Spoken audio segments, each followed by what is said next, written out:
In Silicon Valley and my friends who work in technology know that what we did to the manufacturing workers, we are now going to do to the retail workers, the call center workers, the fast food workers, the truck drivers, and then even bookkeepers, accountants, insurance agents, lawyers, and on through the economy. The most important person in the world is the storyteller.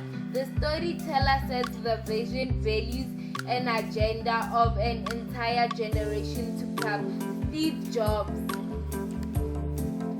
So let's say you own a pencil factory, I'm a worker in that pencil factory. You can have all the machinery, you can buy all the raw materials you want, but without me, and presumably many others like me, to assemble the pencils, all you would have is a pile of wood, yellow paint, graphite, rubber, and aluminum. Okay. That would be worth, and that is worth less than the pencil when you try and sell it. And yet, all of that value added by labor, apart from the wages that you give me, which if we're being honest, there is a major power imbalance in our ability to negotiate that. If all that putting the pencil together requires is basic use of your prefrontal cortex, then yes, your labor is alienable at lower rates than if you are a doctor. That's not the fault of the person who owns the machinery. But if you didn't have workers like me and your pencil factory and you were just one man. But I have millions of people who are willing to do that voluntarily for me.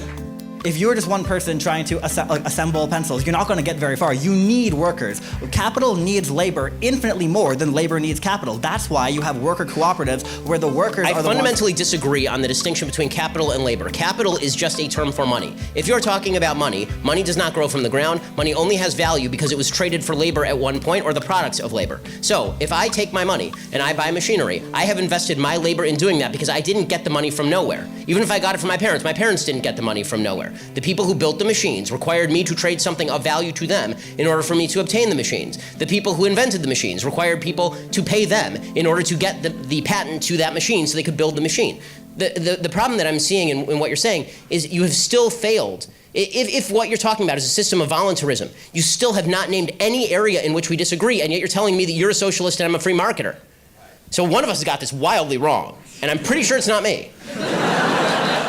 The differentiation I draw, and I'm not alone in this, I'm not one person trying to redefine anything. The differentiation I and many others like me draw between socialism and capitalism is that under capitalism, when you as the owner of the factory, you give me a wage. The wage could be $7.25, it could be $15, it could be whatever an hour, right? But you give me a wage.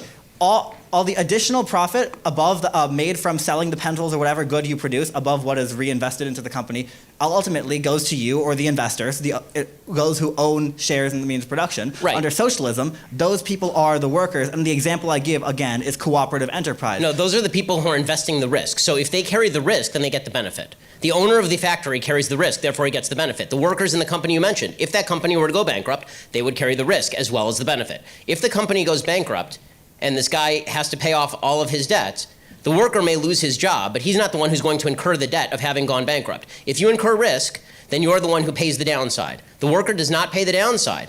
Okay, it is the investor who pays the downside, who invested in all the machinery, who sunk millions of dollars into making your labor productive. Because guess what? Your labor is without that machinery.